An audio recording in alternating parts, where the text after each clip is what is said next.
ఓం శ్రీ గురుభ్యో నమ. శ్రీమాత్రే నమ. మరి లలితా సహస్రనామాలు అర్థ వివరణ మరి దీంట్లో భాగంగా మరి ఇప్పుడు మనకి 64వ భాగం అండి. ఈ 64వ భాగంలో 128వ నామం. 128వ నామం ఏంటంటే సాధ్వి నామం చెబితే ఓం సాధ్వ్యై నమః. ఈ సాధ్వి అనే మాటకు మనకు అందరికీ తెలిసిందేనండి. ఆవిడ మహాసాధ్వి అండి అంటాం. సాధ్వి అంటే పతివ్రత, పతిని అనుసరించి ప్రవర్తించేది, పతికి అనుకూలముగా ప్రవర్తించేది పతివ్రత. ఈవిడ ఎటువంటి పతివ్రత? భూతకాలమున, వర్తమానమున, భవిష్యత్తులో కూడా పతితో సంబంధము కలిగినది, పతికి అనుకూలముగా ప్రవర్తించినది. కాబట్టి లలితాదేవిని సాధ్వి అన్నారండి. అసలు అదంతా ఏమిటండి? ఈవిడ అర్ధనారీశ్వర స్వరూపిణి, అసలు భర్తలోనే ఒక భాగం తను. అందువలన ఈమె సాధ్వి. అర్థమైందండి. ఇంకా ఇటువంటి ఈ పతివ్రత కాబట్టే ఈ గౌరీ అండి, అమ్మవారు వివాహంలో కూడా ఆ పెళ్లి కుమార్తె చేత గౌరీ పూజ చేయిస్తారు. ఎందుకండి అంటే అంత పతివ్రతా స్వరూపం. ఆ భర్త యొక్క ఆనుకూల్యత కోసం, పరస్పర ఆనుకూల్యమే వివాహంలో ప్రధానమైన ఉద్దేశం అండి. దానికి అనుకూల్యత రావాలంటే గౌరీ ఆరాధన చేయాలి.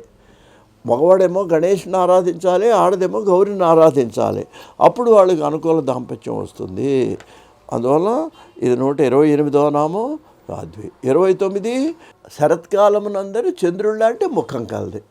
అంటే అర్థం ఏంటనమాట? దీంట్లో మనం అర్థార్థ గ్రహించాలంటే ఆహ్లాదమును కలిగిస్తుంది, సంతోషాన్ని కలిగిస్తుంది.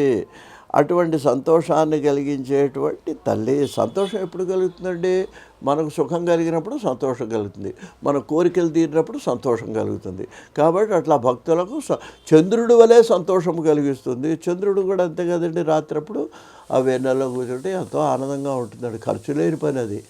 అలాగా అమ్మవారు కూడా అటువంటి ముఖము శరశ్చంద్ర నిభానన అని చెప్పారండి.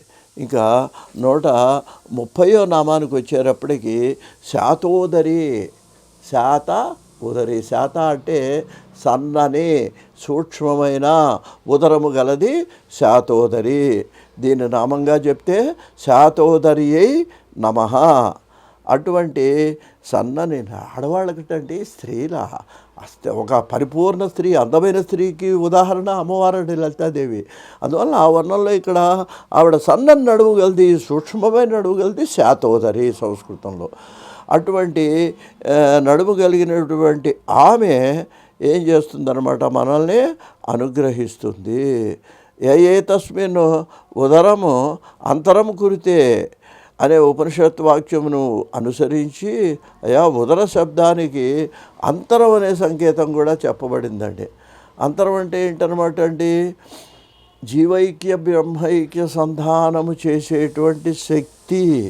అటువంటి ఆ రూపం అది సూక్ష్మశక్తి. జీవబ్రహ్మైక్య రూపమైనటువంటి సూక్ష్మమైన శక్తి అదే శాతోదరం. అటువంటి సూక్ష్మశక్తి కలది అమ్మవారు. ఇక 131వ నామం శాంతిమతి. 31వ నామం అండి శాంతిమతి. అంటే ఏంటనమాట? శాంత స్వభావము కలదిటండి. అమ్మవారికి ఎప్పుడు కోపం రాదండి. దుర్మార్గుల విషయంలో వస్తుంది, ఎవరో మహిషాసురుడు అటువంటి వాళ్ళ విషయంలో. భక్తుల విషయంలో ఆవిడ ఎప్పుడూ శాంతంగానే ఉంటుంది.